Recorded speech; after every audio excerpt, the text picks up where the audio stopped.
last night, Joey practically dragged me out of the house.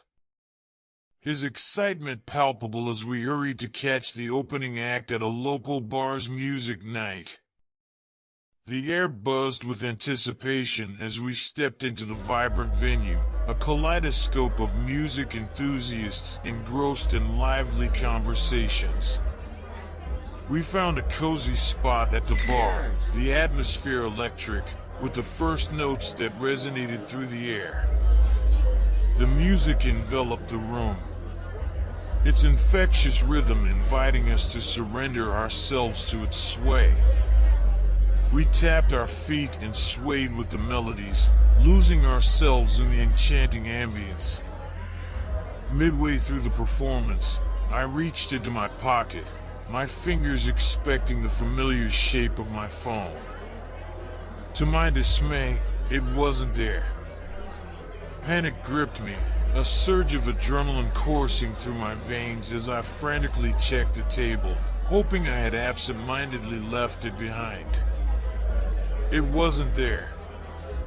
Desperation surged within me, and as I turned to Joey, my voice trembling with worry.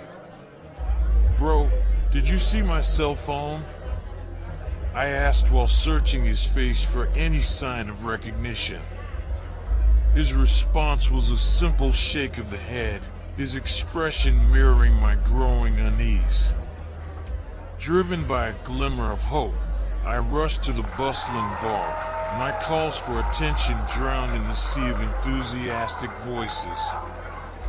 The bartenders, preoccupied with the boisterous crowd, remained oblivious to my pleas. Disheartened, I made my way through the dimly lit hallway to the bathroom, the whispers of fellow patrons searching for their lost belongings echoing in the background. As I meticulously combed through the bathroom stalls, Joey appeared beside me. Concern etched on his face. He extended his phone, a lifeline in this moment of uncertainty. "Here. Use mine to call yours. Maybe luck will be on our side." As he offered, I can hear his voice as a mixture of empathy and determination. With trembling hands, I dialed my number, anticipation and anxiety mingling within me. After 2 rings, a voice answered, but the response that followed shattered any hope I had. A low, haunting laughter emanated from the other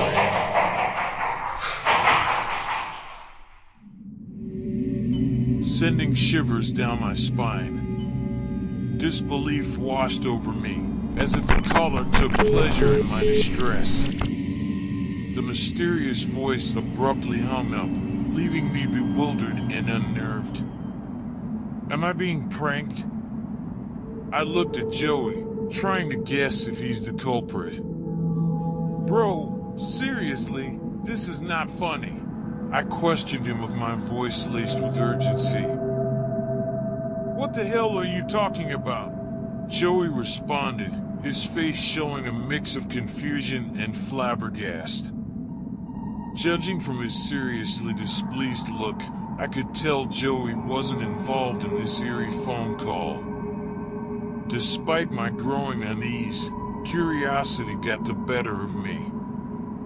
I tried calling again, hoping for an explanation, or, at the very least, a chance to reclaim my lost phone. However, the call went unanswered this time, and subsequent attempts yielded the same result.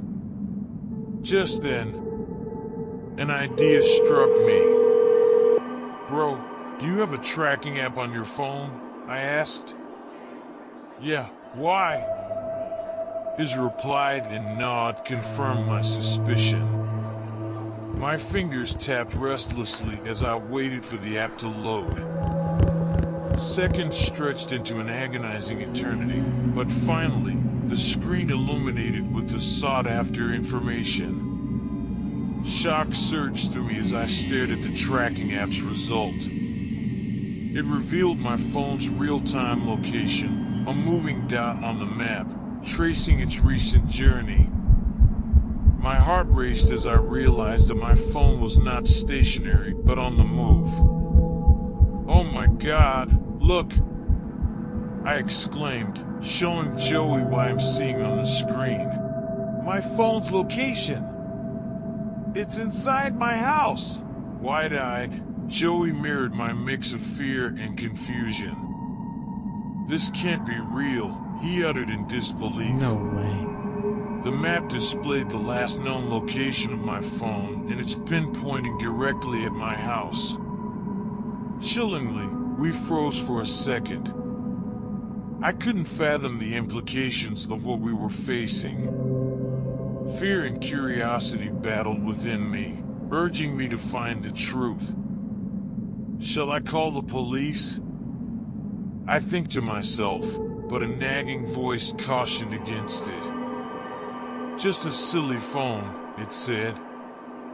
Feeling a mix of trepidation and determination, I turned to Joey and spoke. "We have to go back." My voice steady despite the turmoil within me. "We need to see what's going on inside." With a shared nod, we left the music bar behind, embarking on the eerie journey back to my house. The streets now looked different from before.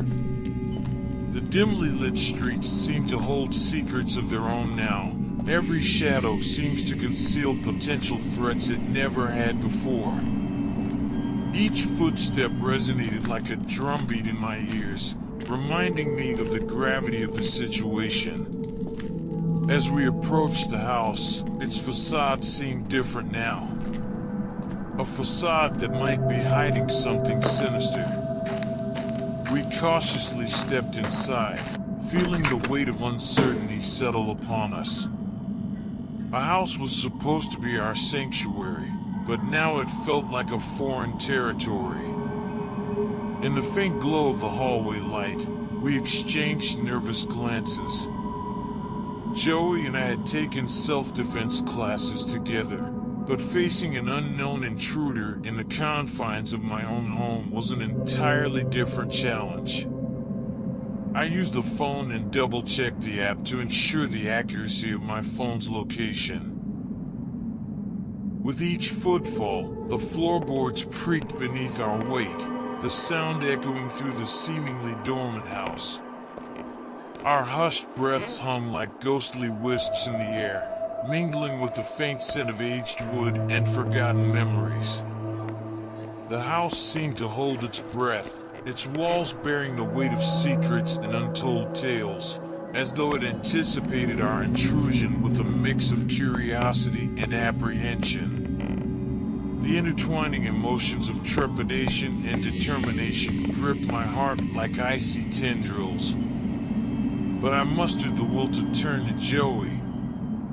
My eyes met his, silently conveying the resolve to confront whatever awaited us in the darkness. Room by room, we scoured the house, our eyes scanning for any signs of intrusion or hidden threats. The seconds felt like hours as we inched forward, our breaths caught in our throats. The air seemed to thicken with uncertainty as we crossed the threshold, as though the house itself held its breath in anticipation of our intrusion. Joey broke the silence. Did we miss any rooms? As hint of uncertainty coloring his words when he asked. An epiphany struck me, and a new sense of foreboding settled upon me. Yes, I replied with a sense of finality and dread. The basement. Flicking on the switch, the yellowish light fought against its nature to turn itself on. It was as if the darkness had a life of its own, striving to conceal the truth. Joey gestured playfully, breaking the tension. "After you," he said while trying to mask a hint of nervousness in his voice. Grumbling, I took my first step into the darkness, feeling the weight of uncertainty settle upon my shoulders. Suddenly, A hand grabbed my shoulder, and I let out a startled yelp, my heart pounding against my chest. I turned to face Joey, ready to reprimand him for playing a prank, and saw Joey pointing to his cell phone. "Why do you try to call your number again?" he asked. I snatched his cell in anger for embarrassing myself and started dialing. To my dismay, matching the rhythm of my pounding heart, a familiar ringtone emerged from the darkness below. With only a single light source above us and the light from the cell phone, we gingerly inched our way down. At the bottom of the basement, even with our lights turned on, it seemed that the darkness was alive, trying its best to shield itself from being penetrated. You could almost hear it hissing as you moved the light around. "Bro, pass me your phone," thinking I could use the ringing to find it. When I turned around, Joey wasn't there. "Joey? Joey! Where the hell are you? This is not the time to fool around." Nothing but eerie silence. I willed myself to move ahead against all the fiber within me yelling at me to get the hell out. Fighting the urge not to bolt back up the stairs, I inched forward, my hand reaching out, hoping to grab onto Joey in case he was playing a prank on me. Seconds seemed like hours, and suddenly, I heard Joey's breath in the background.